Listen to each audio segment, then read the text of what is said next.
Hind study बसेरा के नए वीडियो में आप सभी का हार्दिक स्वागत है। चलिए स्टार्ट करते हैं आज का सेशन। आज का सेशन का जो पहला प्रश्न है आप लोगों के स्क्रीन के सामने है। कुंभ का मेला किस भगवान को समर्पित है? ऑप्शन ए भगवान शिव, ऑप्शन बी भगवान विष्णु, ऑप्शन सी भगवान कार्तिक, ऑप्शन डी भगवान ब्रह्मा। इस प्रश्न का सही जवाब हो जाएगा ऑप्शन, आप लोगों के सामने है जो ऑप्शन है उसमें हो जाएगा ऑप्शन ए। भगवान शिव को समर्पित है कुंभ का मेला। जितने भी कुंभ के मेले लगते हैं, जितने प्रकार के कुंभ के मेले हैं, सभी भगवान शिव को समर्पित हैं।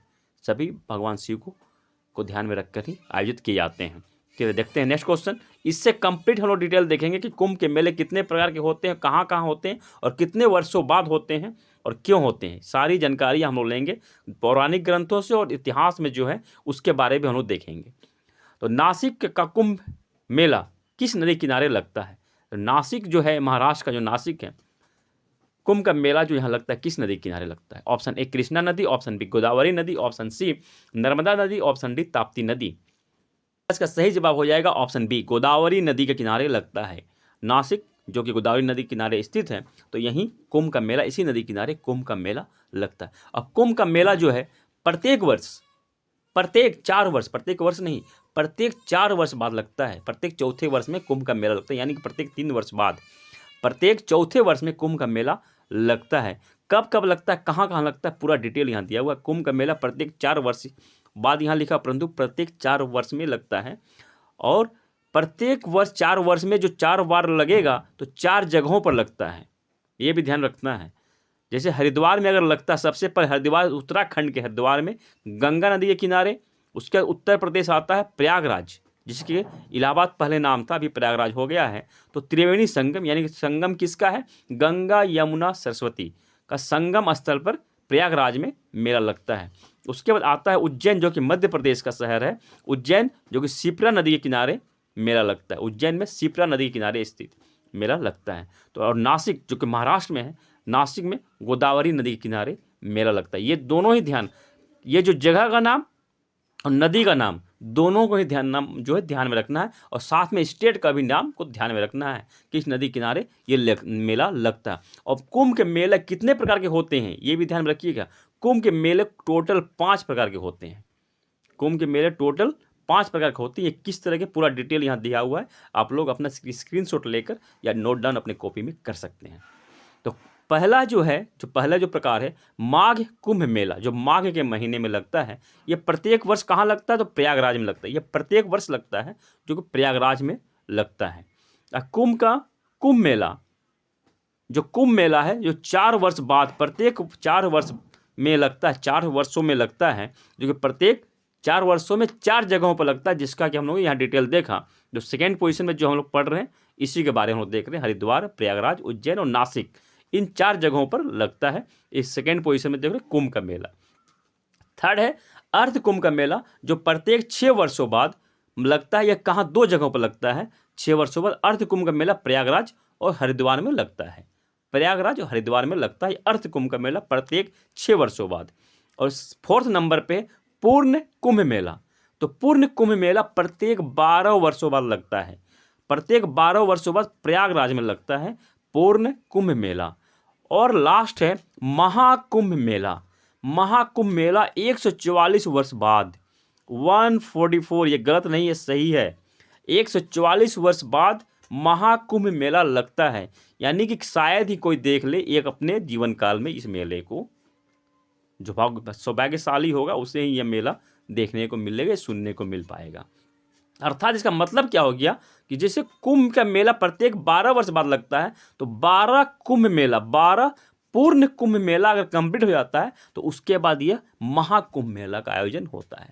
12 पूर्ण कुंभ मेला, ये प्रश्न में ध्यान में रखिएगा, कितने पूर्ण कुंभ मेले के बाद महाकुंभ का मेला का आयोजन होता है? तो ये ध्यान रखना, वहाँ आंसर हो जाएगा 12 पूर्ण कुंभ मेला। ये क्वेश्चन किसी भी तरह से बन सकता है यहाँ से। ये सारे पॉइंट को अपने हमें ध्यान में रखना है। तो ये कुंभ मेला क्यों आयोजित होते हैं, किस अवसर में आयोजित होते हैं, क्यों आयोजित होते हैं, इसके बारे में हम लोग देख सकते हैं। तो पौराणिक कथाओं के अनुसार कुंभ का मेला का संबंध जो है समुद्र मंथन से है। जो समुद्र मंथन है, जो देवी देवता और दानवों ने जो समुद्र मंथन किया था, उससे है। उससे किस तरह जोड़ा जाता है? इस समुद्र मंथन से जो अमृत कलश निकला था, जो जिसे कि लेकर प्रकट कौन हुए थे, तो लेकर प्रकट हुए थे धन्वंतरी जी।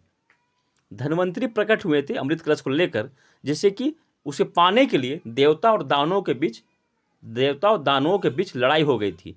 उसके बाद में इंद्र के पुत्र जयंत ने उस कलश को लेकर आसमान में उड़ गए थे, आकाश में उड़ गए थे। उसके बाद दानवों ने उनका पीछा किया था। उसके बाद इसके लिए बहुत दोनों के बीच में, दानव और देवता के बीच में युद्ध हुआ था। और इसी युद्ध के समय अमृत की बूंदें चार जगहों पर गिरी थी। सबसे पहले प्रयागराज, हरिद्वार, नासिक और उज्जैन, इन 4 जगहों पर कहा जाता है, मान्यता है कि 4 जगहों पर अमृत की बूंदें गिरी थी उसी युद्ध के दौरान में। तो इसीलिए उन 4 जगहों पर महाकुंभ का मेला लगता है कि उस दिन वहाँ की नदियों जो कहाँ अमृत की बूंदें गिरी थी, पवित्र हो जाती है। इसीलिए जाकर सभी लोग डुबकी लगाते हैं, अपनी पाप कर्मों को खत्म करते हैं।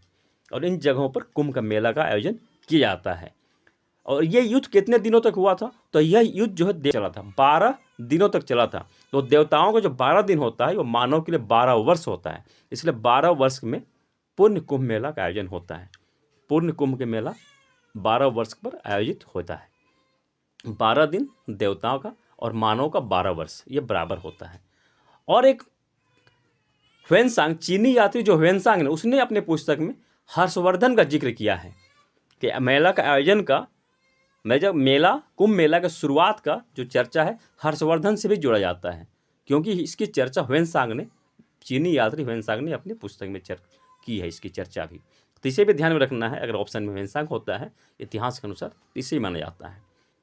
और कुंभ मेला, आधुनिक जो कुंभ मेला है, इसकी शुरुआत के बाद शंकराचार्य से जोड़ी जाती है। शंकराचार्य को कहा जाता है, शंकराचार्य जी ने आधुनिक कुंभ मेला जो शुरुआत किया गया है, इसका जो शुरुआत शंकराचार्य जी को दिया जाता है। कुंभ का अर्थ क्या होता है, कुंभ मेला का अर्थ क्या होता है, तो कुंभ का शाब्दिक अर्थ होता है घड़ा या सुराही, और मेला का अर्थ होता है मिलना या जमा होना, एक जगह इकट्ठा होना। और एक चीज़ है कि कुंभ का मेला 12 वर्षों बाद आयोजित होता है, तो बृहस्पति ग्रह से बीच का संबंध जोड़ा जाता है। बृहस्पति और सूर्य से जोड़ा जाता है। तो बृहस्पति ग्रह सूर्य की एक परिक्रमा पूरा करने में, यानी रिवोल्यूशन, बृहस्पति ग्रह यानी कि जुपिटर प्लैनेट सूर्य की एक परिक्रमा पूरा करने में 12 वर्ष लगाता है। इसलिए पूर्ण कुंभ मेला 12 वर्षों बाद आयोजित किया जाता है। यानी एक ग्रह से दूसरे राशि में जाने में बृहस्पति को 12 वर्षों का समय लगता है। इसलिए भी 12 वर्षों बाद पूर्ण कुंभ का मेला लगता है। ये भी ध्यान में रखना। यहाँ देखिए मैंने मैप लगा रखा है आप लोगों के लिए, सुविधा के लिए। मैप में देखिए उत्तराखंड, जो कि उत्तराखंड में मेला जो लगता है, हरिद्वार में सबसे पहला स्थान उत्तराखंड ऊपर में है। उत्तराखंड आपको यहाँ दिख जाएगा, उत्तराखंड। उसके बाद उत्तर प्रदेश आता है, यहाँ पे प्रयागराज है जहाँ की इलाहाबाद लिखा हुआ है। उसके बाद आपको मिल जाएगा यहाँ मध्य प्रदेश, उज्जैन में, यहाँ उज्जैन मिल जाएगा आपको। और यहाँ फिर नासिक मिल जाएगा आपको महाराष्ट्र में, यहाँ नासिक है। इस तरह से ये 4 जगहों पर कुंभ का मेला आयोजन होता है। कुंभ मेला का, पूर्ण कुंभ का बात नहीं है। पूर्ण कुंभ का मेला तो प्रयागराज में होता है। महाकुंभ का मेला भी 144 वर्षों बाद प्रत्येक वर्ष प्रयागराज में ही लगता है। अधिकतर कुंभ मेला जो है प्रयागराज में आयोजित होता है। और इस तरह से पूरी कंप्लीट जानकारी यहाँ से, किसी भी तरह से अगर क्वेश्चन बनता है आप लोगों को कहीं भी डाउट नहीं होगा, इसी भी तरह। और माघ कुंभ का मेला जो है, जो प्रत्येक वर्ष लगता है, प्रयागराज में लगता है। इसे छोटा कुंभ भी कहा जाता है, छोटा कुंभ भी कहा जाता है माघ कुंभ मेला को। तो यहाँ से क्वेश्चन किसी भी तरह का छूटने वाला नहीं है। किसी भी कॉम्पिटिटिव एग्जाम में यहाँ से कुंभ मेला से अगर प्रश्न बनता है तो किसी भी तरह का नहीं छूटेगा। लेकिन पौराणिक से या इतिहास से किसी भी तरह से प्रश्न छूटने वाला नहीं है। आशा करता हूँ आप लोगों को क्वेश्चन, ये जानकारियाँ हेल्पफुल लगी होगी। और अगर लगी हैं तो सेशन को लाइक कीजिएगा, शेयर कीजिएगा, चैनल को सब्सक्राइब कीजिएगा। इसी आशा और उम्मीद के साथ मिलते हैं फिर नए सेशन में, नए वीडियो में, नई जानकारी के साथ। तब तक जय हिंद, स्वस्थ रहें, मस्त रहें, धन्यवाद, जय हिंद। ऐसे ही यूनिक प्रश्नों के लिए स्टडी बसेरा चैनल को लाइक, शेयर एंड सब्सक्राइब करें। जय हिंद।